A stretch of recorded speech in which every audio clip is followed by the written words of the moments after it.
Oke teman-teman, jadi di sini saya mau diskusi sama teman saya. Dia kan juga naik gunung nggak baru sekali dua kali, udah beberapa kali. Jadi ya pengalamannya adalah. Nah di sini saya mau coba mengulik-ngulik dari sudut pandang dia. Apa aja sih kalau misalkan lagi di alam bebas gitu atau di gunung, hal-hal apa aja sih yang menyebalkan yang dia ketemuin gitu. Nanti kita coba tanyakan dan kita bisa diskusi ya bareng-bareng. Halo Kak April. Halo. Apa kabar? Baik. Iya. Akhirnya kita di alam ya. Iya, Ketemu betul. lagi, sudah sekian lama. Iya, udah lama nggak mendaki dan main ke alam. Betul. Ini kebetulan tempatnya enak, jadi ya sekalian kita ngobrol-ngobrol kali ya. Natural aja ya, nggak usah dibuat-buat. Iya, benar. Agak tegang ya. Jadi pastikan kita naik gunung kan pernah ya Kak nemuin hal-hal yang kayak menyebalkan, misalkan ada orang tiba-tiba minta minum gitu, atau apalah lainnya. Nah, gue tuh pengen denger dari Kak April hal-hal apa aja sih yang menyebalkan yang Kak April pernah alamin sendiri selama di gunung atau di alam bebas, gitu. Terutama sih di gunung. Iya, ada beberapa sih ya. Tapi mungkin kalau ditembak kayak begini mungkin nggak bisa mikir. Tapi ada beberapa yang masih bisa ingat. Salah satunya adalah kayak orang tuh di tenda, lebih tepatnya kalau di tenda itu orang berisik.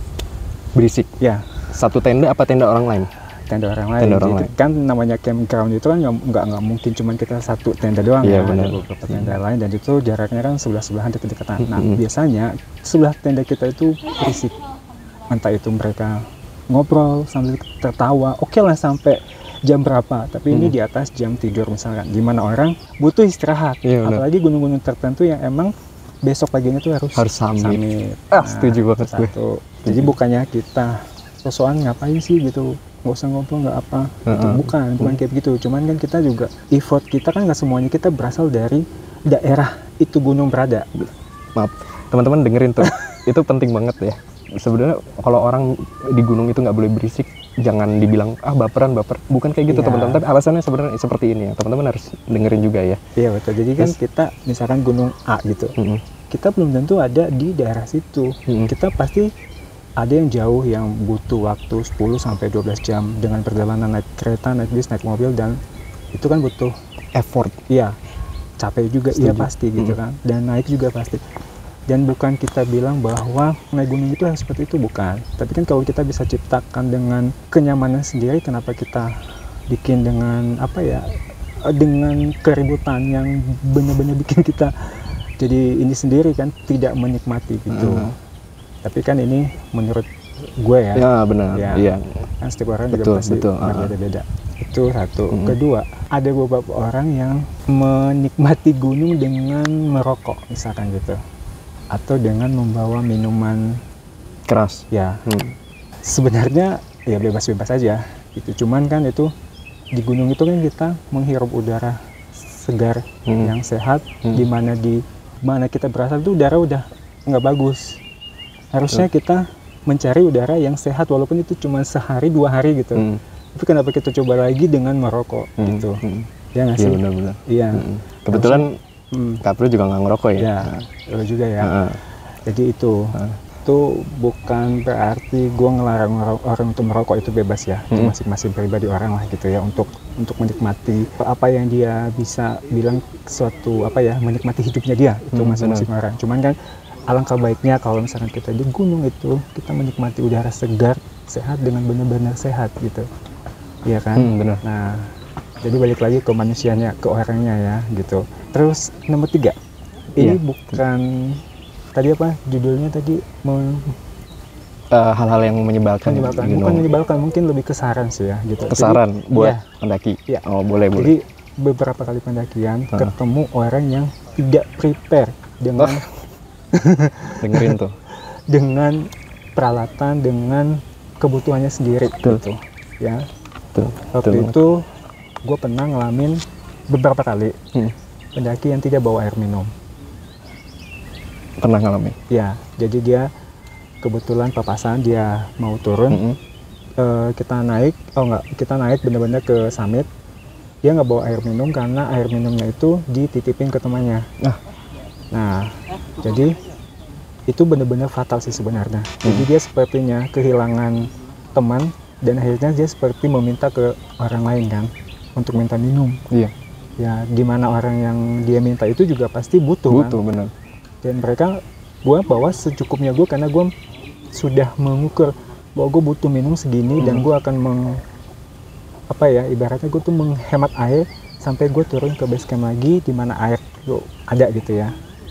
Nah, bukan di base camp, sorry, di camp area, karena ini posisinya di summit kan, camp area. Jadi kita menghitung minum. Nah, itu sih sebenarnya lebih ke kayak ke saran ya buat pendaki-pendaki yang khususnya yang awam gitu ya, yang belum mengerti. Ya, baiknya sih memang ya itu. Hal ini juga pernah saya mention kok di video saya sebelumnya. Nanti lihat yang di pojok kanan atas. Itu juga pernah saya mention mengenai air minum juga.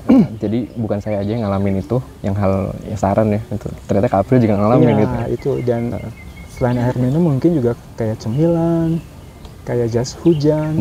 Mungkin itu sepele ya Kak. Cuma di gunung itu air, snack, makanan tuh meaningful banget gitu. Iya betul. Dan jangan mentang-mentang itu teman sendiri.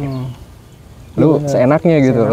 Dan jangan mau menitipkan dan dititipkan keperluan penting orang lain, biarpun itu teman, karena bisa saja kalian terpisah di jalur. Betul, setuju. Ya kan? Dia kemana, lu kemana, akhirnya ketika lu butuh, lu nggak tahu mau minta ke siapa. Dia jauh, nggak ada handphone, kita nggak ada sinyal segala macam bisa menghubungi. Betul. Iya kan? Nah itu, jadi bawa sendiri, bawa tas kecil, gitu loh, bawa tas kecil sendiri. At least ada logistik buat pribadi lah gitu. Iya, karena kan kelompok juga ada, cuma pribadi juga harus butuh gitu loh. Betul, jadi sendiri juga ada untuk keperluan sendiri, minum sendiri. Setuju. Snack sendiri, ya karena kan namanya di alam gitu ya kita nggak tahu lah. Jadi kita nggak bisa bilang kalau di kota mungkin kalau kita nggak bawa ini ada warung gitu kita bisa beli. Betul. Iya kan? Tapi kan nggak setiap gunung ada warung kan? Gunung kalaupun ada itu ya mungkin posisinya jauh. Betul. Itu 3 dulu aja sih mungkin bisa ditambahin. Oh iya. Ya terima kasih Kak April buat sharingnya.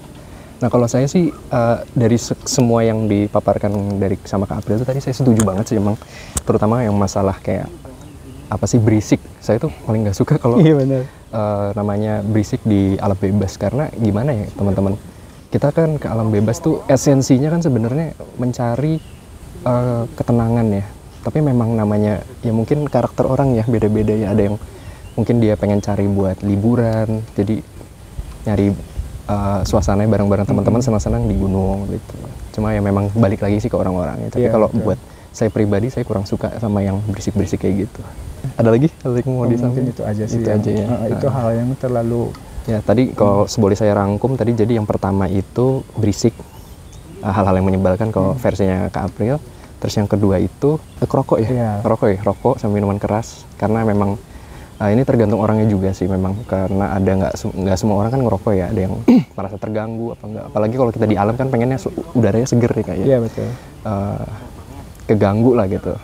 Terus yang ketiga itu masalah keperluan logistik sendiri. Itu paling penting. Jadi kalau kita walaupun kita mendaki dengan kelompok, tapi tetap logistik buat pribadi itu harus teman-teman bawa sendiri gitu. Nah, kalau saya nih jujur ya teman-teman, kalau saya pernah ngalamin yang kayak gitu-gitu. Jadi tapi saya dengan ya kalau bisa dibilang jahat ya jahat gitu. Jadi kalau ada snack-snack pribadi ya saya umpetin sendiri aja. Saya nggak kasih tahu ke teman-teman gitu. Jadi ya ibaratnya kalau misalkan kita kenapa-napa kan ya kita harus nolong diri sendiri dulu gitu. Ya nggak egois, tapi memang begitulah gitu. Kita harus nolong diri sendiri dulu baru bisa nolong orang lain. Ya mungkin ini video juga udah kepanjangan, jadi kita tutup sampai sini aja. Ada yang mau disampaikan lagi Kak April? Cukup ya? Iya cukup. Oke Kak April, terima kasih banyak udah sharingnya. Ngalir aja gitu ya, kebetulan kita lagi di alam bebas nih. Ngalir aja. Ya udah kalau gitu aja teman-teman. Kalau misalnya teman-teman ada pendapat lain atau masukan atau tambahan lain yang hal-hal yang teman-teman ngerasa keganggu kalau di gunung tuh apa, bisa sharing aja ya teman-teman di kolom komentar. Nanti kita bisa diskusi bareng. Oke, sampai jumpa di video selanjutnya. Terima kasih sudah menyimak. Thank you.